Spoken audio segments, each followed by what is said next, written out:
Animal cells store energy in the form of ion gradients across the cell membrane. In the cytosol, the sodium ion concentration is kept low relative to the extracellular fluid, and conversely, the potassium ion concentration in the cytosol is kept high.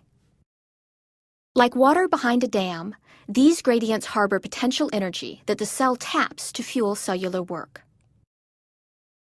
Animal cells use a membrane pump, called the sodium-potassium pump, to maintain these ion gradients. To begin the pumping cycle, sodium ions enter binding sites on the cytosolic side of the pump. Although there are 3 sodium binding sites on this pump, for simplicity only one is illustrated here. Pumping sodium against its concentration gradient requires energy, which is provided by cleaving ATP. ATP transfers a phosphate group to the pump in a high-energy linkage. Phosphorylation causes a dramatic change in the pump's conformation, so that the sodium ions become exposed and released outside of the cell. This action also exposes binding sites for potassium ions in the pump. Although there are 2 potassium binding sites, for simplicity only one is shown here.